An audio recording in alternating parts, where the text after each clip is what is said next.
Hello नमस्कार, जय हिंद, वंदे मातरम साथियों। मैं दिव्य रघुवंशी आप सभी लोगों का स्वागत करता हूं आज की क्लास में।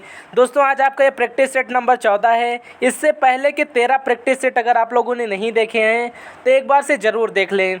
चैनल पर नए हैं तो चैनल को सब्सक्राइब कर लीजिए। आइए दोस्तों, समय को व्यर्थ किए बिना आज की क्लास को शुरू करते हैं। आज की क्लास का हमारा पहला प्रश्न है साथियों, प्रकाश की किस घटना के कारण आकाश का रंग नीला दिखाई देता है। प्रकाश की वह कौन सी घटना है जिसके कारण आकाश का रंग नीला दिखाई पड़ता है। प्रकीर्णन, परावर्तन, अपवर्तन या विवर्तन के कारण।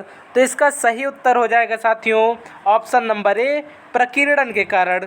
दोस्तों, प्रकाश के प्रकीर्णन के कारण आकाश का रंग नीला दिखाई देता है। अगला और दूसरा नंबर प्रश्न है साथियों, वरुण ग्रह की खोज किसने की थी। दोस्तों, वरुण ग्रह की खोज किसने की थी। जोहान गाले ने, एमंड सेन ने, वाटसन ने या हम्बोल्ट ने। तो इसका सही उत्तर हो जाएगा साथियों जोहान गाले ने। दोस्तों, वरुण ग्रह की खोज जोहान गाले ने की थी। अगला और तीसरा नंबर प्रश्न है साथियों, भारत का सबसे उत्तरी बिंदु क्या कहलाता है। दोस्तों, भारत का जो सबसे उत्तरी बिंदु है ये इसे किस नाम से जाना जाता है। कन्याकुमारी से, इंदिरा कॉल कहा जाता है, रामेश्वरम या इंदिरा पॉइंट। तो इसका सही उत्तर हो जाएगा साथियों option number B, Indira Kaul. दोस्तों, भारत का जो सबसे उत्तरी बिंदु है उसे इंदिरा कॉल के नाम से जाना जाता है। अगला और चौथा नंबर प्रश्न है साथियों, 1857 ईस्वी की क्रांति को सैनिक क्रांति किसने कहा।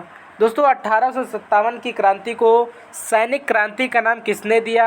विनायक दामोदर सावरकर ने, सर जॉन लॉरेंस ने, एस.एन. सेन ने या इनमें से किसी ने नहीं। तो इसका सही उत्तर हो जाएगा साथियों option number B, sir John Lawrence ने। 1857 ईस्वी की क्रांति को सैनिक क्रांति की संज्ञा सर जॉन लॉरेंस ने प्रदान की थी। अगला और पांचवा नंबर प्रश्न है साथियों, शिक्षा स्त्री के क्षेत्र में प्रमुख सुधारक किन्हें माना जाता है। स्त्री शिक्षा के क्षेत्र में प्रमुख सुधारक किसे माना जाता है। राजा राम मोहन राय को, दयानंद सरस्वती को, एम.जी. रनाडे को या इन सभी को। तो स्त्री शिक्षा के क्षेत्र में सबसे प्रमुख सुधारक की अगर बात करें तो इसका सही उत्तर हो जाएगा साथियों ये सभी, राजा राम मोहन राय को भी, दयानंद सरस्वती जी को भी और एम.जी. रनाडे को भी। इन सभी लोगों ने स्त्री शिक्षा के क्षेत्र में अत्यधिक कार्य किए हैं।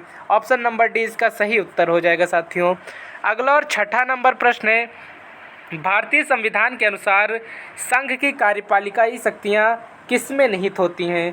दोस्तों, भारतीय संविधान के अनुसार संघ की जो कार्यपालिकाई शक्तियाँ होती हैं वो किसमें निहित होती हैं। राष्ट्रपति में, प्रधानमंत्री में, उपराष्ट्रपति में या सुप्रीम कोर्ट के चीफ जस्टिस में।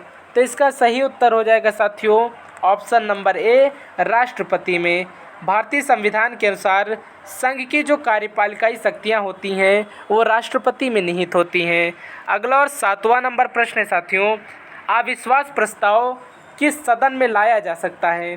दोस्तों, अविश्वास प्रस्ताव मुख्यतः किस सदन में लाया जाता है। लोकसभा में, राज्यसभा में, विधान परिषद में या इन सभी में। तो इसका सही उत्तर हो जाएगा साथियों ऑप्शन नंबर ए, लोकसभा में। दोस्तों, अविश्वास प्रस्ताव जो है ये मुख्य रूप से लोकसभा में लाया जाता है। अगला और आठवां नंबर प्रश्न है साथियों, राउरकेला स्टील प्लांट किस देश के सहयोग से स्थापित किया गया था।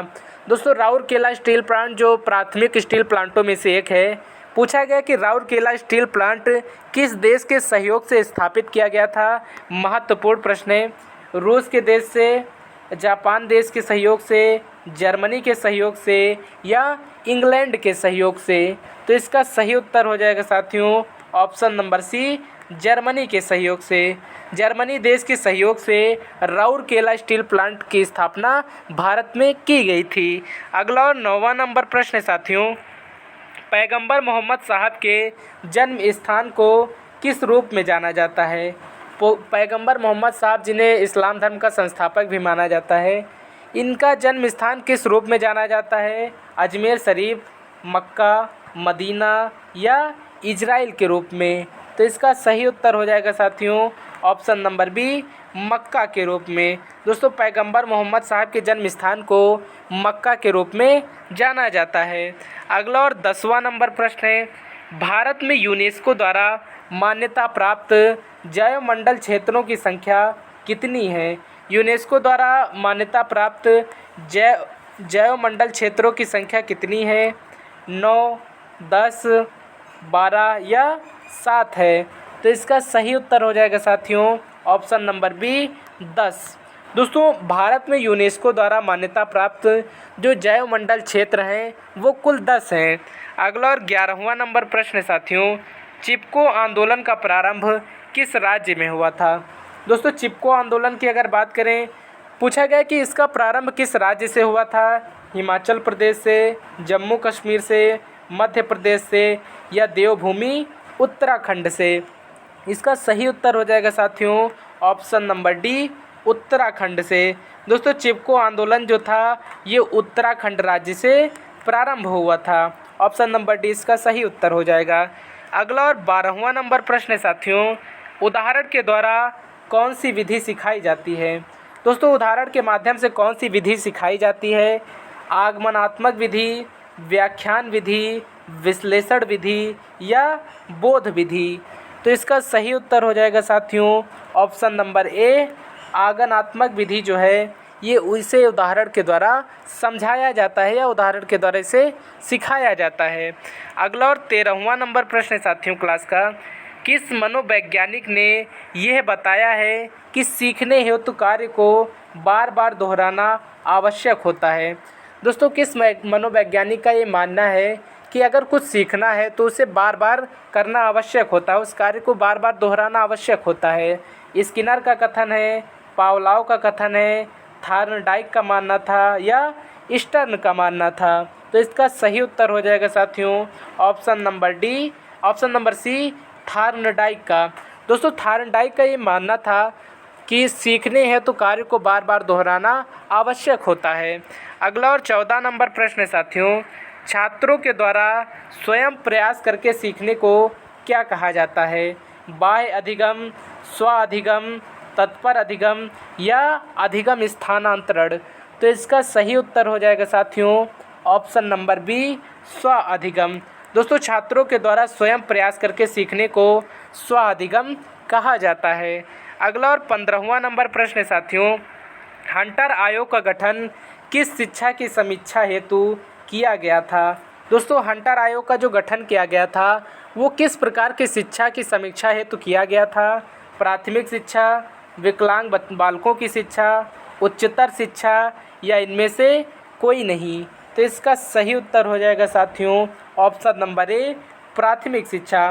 दोस्तों हंटर आयोग जो था ये प्राथमिक शिक्षा के समीक्षा के लिए इसका गठन किया गया था। अगला और 16वां नंबर प्रश्न है साथियों, समावेशी शिक्षा किस सिद्धांत पर कार्य करती है?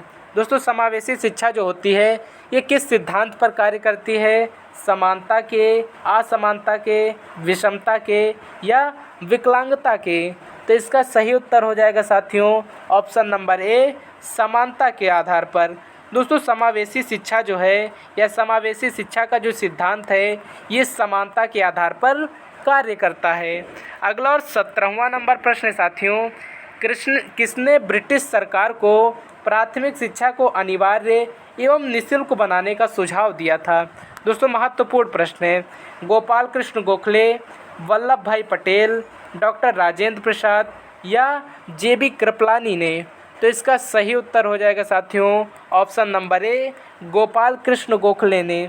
दोस्तों गोपाल कृष्ण गोखले जिन्हें गांधी जी अपना राजनीतिक गुरु भी मानते थे, उनके हिसाब से या उन्होंने अंग्रेज़ों को या ब्रिटिश हुकूमत को प्राथमिक शिक्षा को अनिवार्य एवं निःशुल्क बनाने का सुझाव दिया था।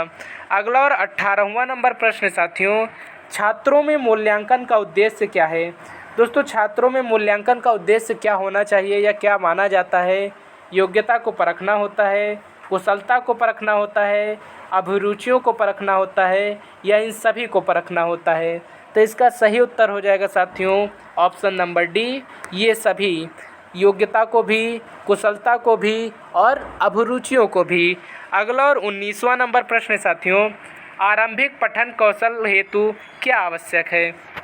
भाषा का ज्ञान, गणित का ज्ञान, विज्ञान का ज्ञान या इतिहास का ज्ञान। दोस्तों आरंभिक पठन कौशल है तो इनमें से क्या सबसे महत्वपूर्ण है? तो इसका सही उत्तर हो जाएगा साथियों ऑप्शन नंबर ए, भाषा का ज्ञान। आरंभिक पठन कौशल हेतु भाषा का ज्ञान सबसे महत्वपूर्ण है। अगला और आज की क्लास का अंतिम प्रश्न है साथियों, परिपक्वता शिक्षण क्या है? दोस्तों परिपक्वता शिक्षण क्या है? सहायक है, विरोधी है, दूरस्थ है या इनमें से कोई नहीं है? तो इसका सही उत्तर हो जाएगा साथियों ऑप्शन नंबर ए, सहायक है। दोस्तों परिपक्वता शिक्षण सहायक है। अगला और अंतिम प्रश्न ये 20वां था आज की क्लास का। दोस्तों अगला प्रैक्टिस सेट 15वें नंबर कल फिर से अपडेट होगा। चैनल पर नए हैं अगर आप लोग तो चैनल को एक बार से ज़रूर सब्सक्राइब कर लीजिए। वीडियो को अपने दोस्तों के साथ ज़रूर शेयर कीजिए। जो लोग सीटेट की तैयारी कर रहे हैं उनके साथ ये सीटेट की प्लेलिस्ट ज़रूर साझा करिए। मिलते हैं अगले प्रैक्टिस सेट में, तब तक के लिए जय हिंद, जय भारत साथियों।